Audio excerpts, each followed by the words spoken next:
Achou que não teria vídeo de costura no especial de Halloween? Achou errado.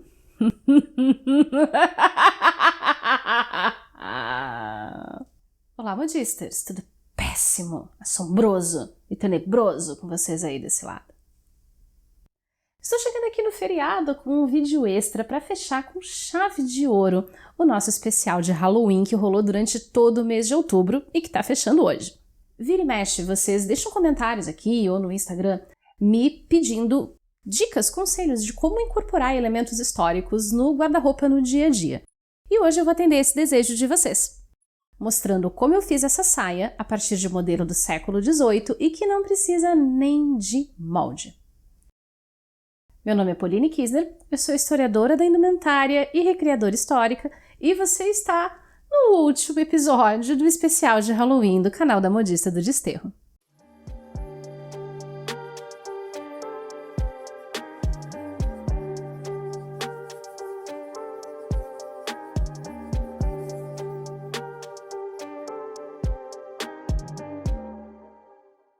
A saia padrão do século XVIII é uma das minhas peças favoritas. Isso porque, além de ser muito simples de fazer, ela é regulável e tem o quê? Abertura para bolsos!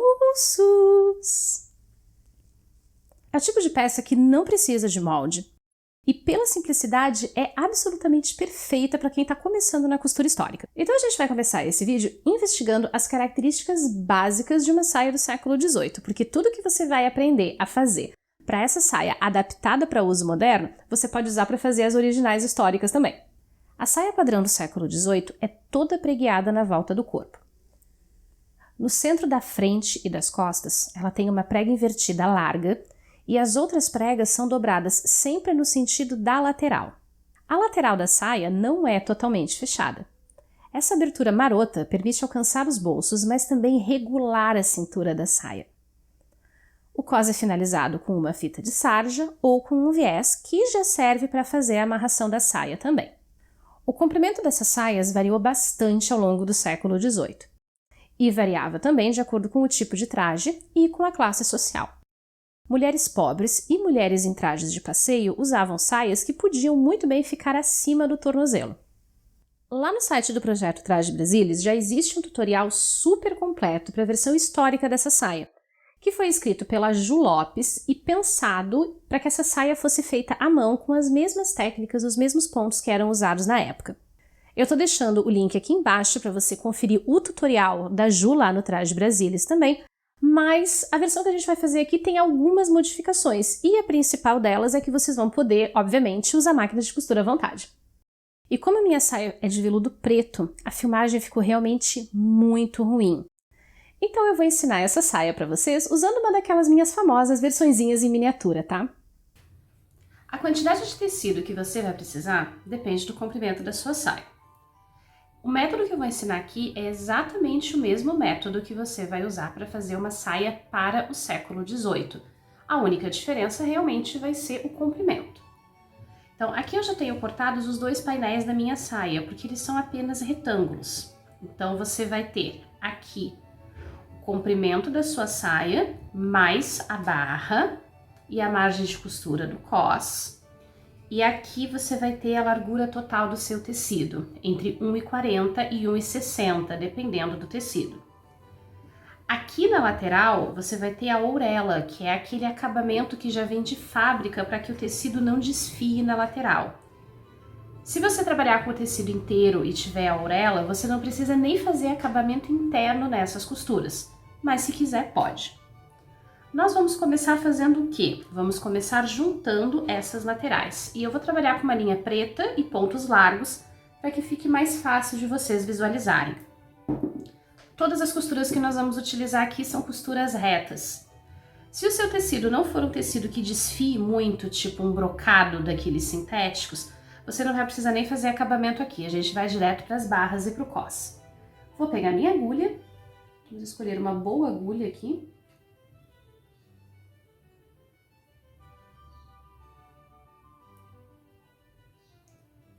Isso sobre uma boa agulha é uma coisa muito importante. Sempre que a gente começa um projeto que use um tecido que seja um tecido um pouco mais leve, a gente precisa trabalhar com agulhas novas. Na real, o ideal era que a gente sempre trocasse as agulhas, tanto de mão quanto as de máquina, por uma agulha nova para cada projeto novo que a gente vai pegar.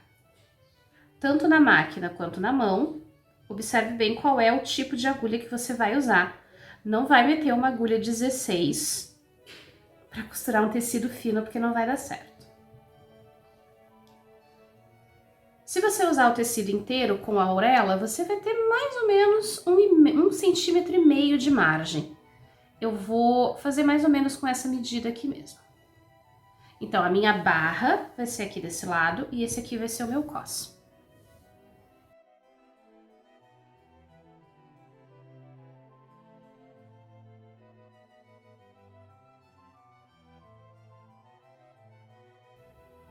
Aqui em cima, no cos, nós vamos deixar entre 15 e 20 centímetros sem costurar.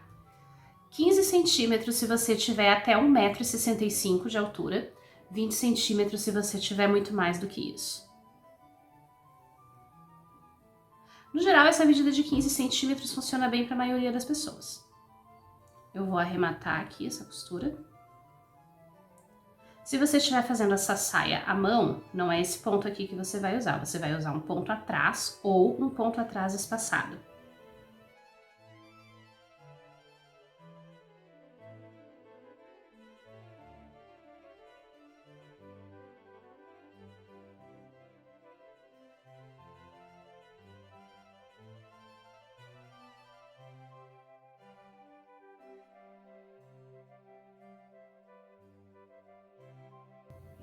Nós temos a nossa saia assim. Parece estranho, mas confia no processo. Vou começar marcando a barra, então. A altura da barra aqui, a largura da barra, na verdade, vai depender muito do tecido que você usar. Mas se você usar um tecido mais encorpado, como um tafetá ou algum crepe daqueles com mais corpo, vale a pena fazer uma barra um pouco mais larga para que dê peso e fique com caimento legal. Eu gosto de fazer as minhas barras com 5 centímetros. E aí, se você vai fazer a barra à mão ou à máquina, é uma coisa muito pessoal. Por enquanto, a gente vai só marcar essa barra.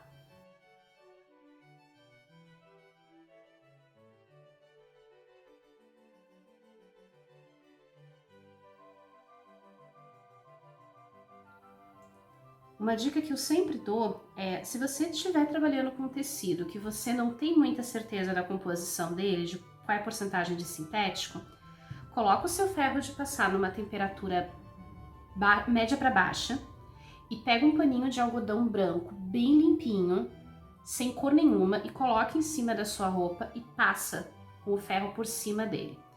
Assim, a maior parte da caloria do ferro vai ficar no tecido de algodão e o que vai passar para o tecido de baixo não vai ser o suficiente para danificar. E aí, a partir disso, você consegue ver se dá para subir um pouquinho a temperatura ou não.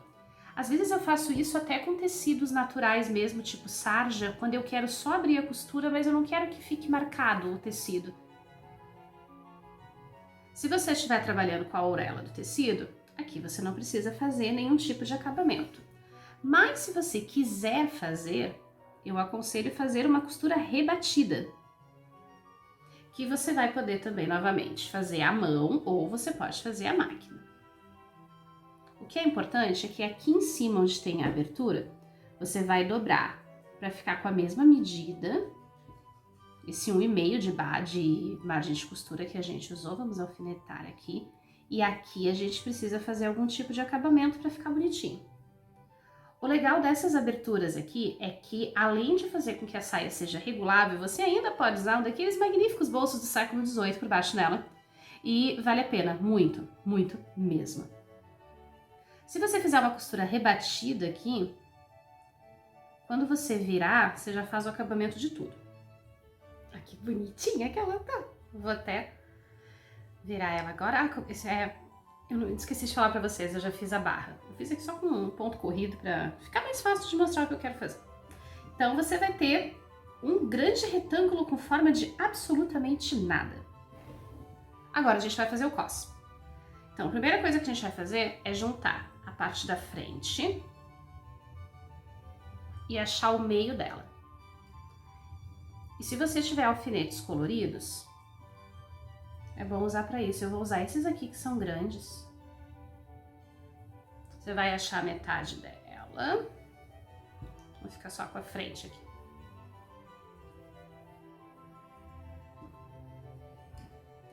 Depois você vai pegar essa ponta aqui, e você vai trazer aqui na metade, para achar 1/4 dela.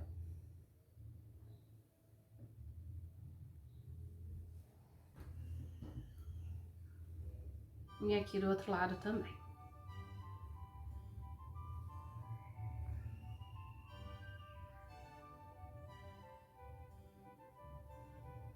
Basicamente o que você vai ter vai ser isso aqui, o meio.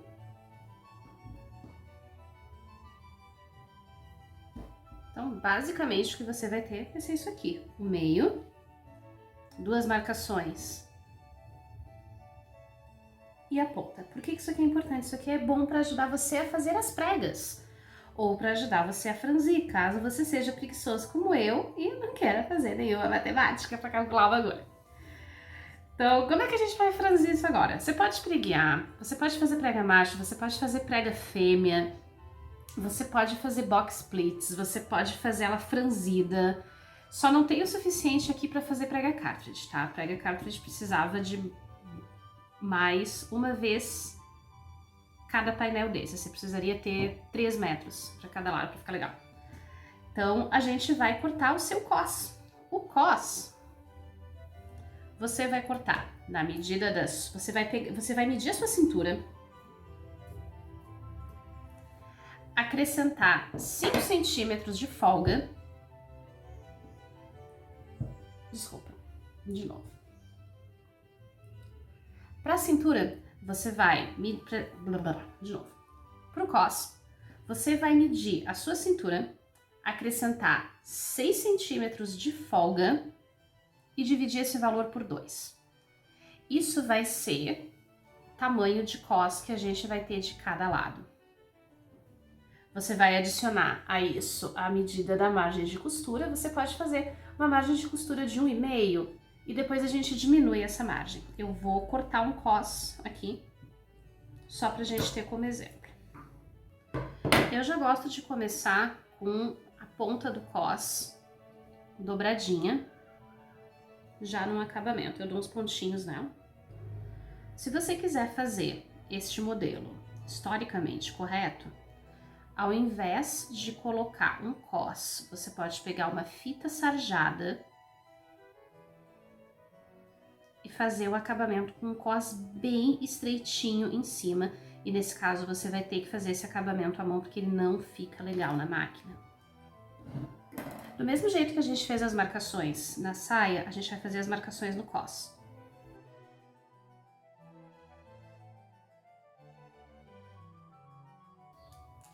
Dividir o cos em seções é maravilhoso para trabalhar. E a gente vai começar aplicando esse cos pelo lado de fora, a gente vai aplicar ele de fora para dentro. E a gente começa alinhando. Então eu tenho que marcar frente, o lado de fora com o lado de fora. E aí você já tem exatamente a quantidade de tecido disponível que você tem para preguiar em cada parte, para que o seu tecido não fique mais preguiado de um lado do que do outro e você tenha que ficar desmanchando as pregas. Então aqui você trabalha cada seção. Se der um erro, você vem e desmonta só essa seção, você não precisa fazer inteiro. A saia do século XVIII tem aquelas pregas. Se você quiser manter a tradição de como a saia do século XVIII é montada, a gente tem essa prega invertida aqui no meio, e as pregas daqui do meio, elas são voltadas sempre para a lateral. Mas aqui você pode fazer as pregas do jeito que você bem entender. Não tem muita regra aqui não, hein?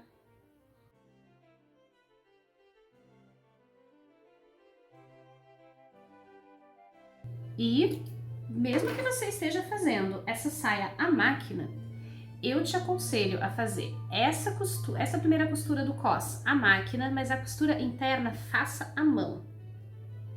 porque fica com um acabamento muito mais bonito do lado de fora, a segunda costura fica imperceptível, e muitas vezes quando a gente vai fazer a segunda costura do cos na máquina, dá ruim.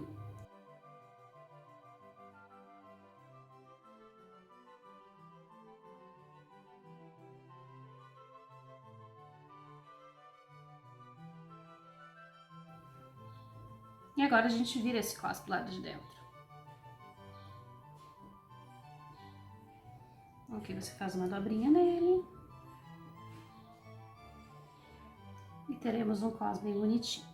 Eu não vou nem tentar fazer o ponto invisível aqui nesse cos pelo lado de dentro, porque não vai dar certo, porque é muito pequenininha a saia. Mas fazendo numa saia em tamanho natural, você com certeza vai conseguir.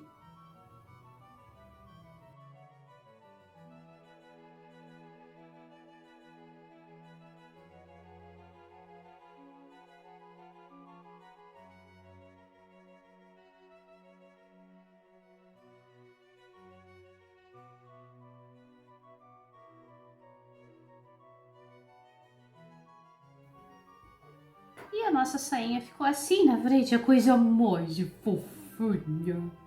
Olha, esse tecido é algodão e vocês estão vendo que ele já tem um certo caimento. Inclusive uma saia dessas em lese iria ficar maravilhosa. Só dizendo.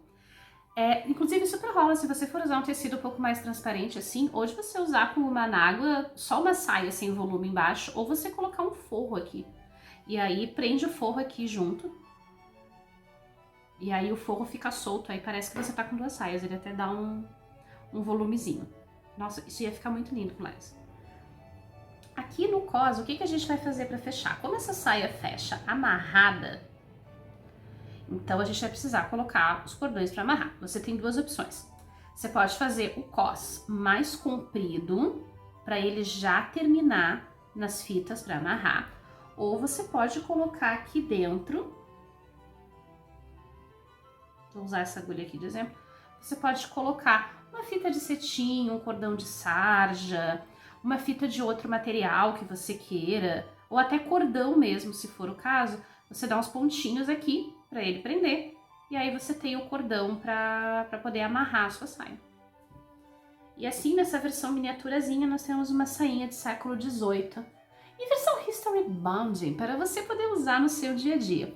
Lembrando que se for para fazer a saia de século XVIII mesmo, você só precisa aumentar um pouco o comprimento dela. Essa saia, esse modelo fica bom para qualquer comprimento, mas ele se comporta melhor quando ele tá no comprimento na altura do seu tornozelo ou quando ele tá mais ou menos na altura do seu joelho.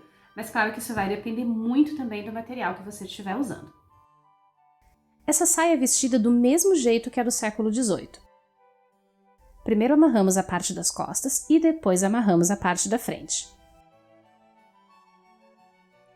Tecidos como veludo, algodão e viscose terão esse caimento mais leve.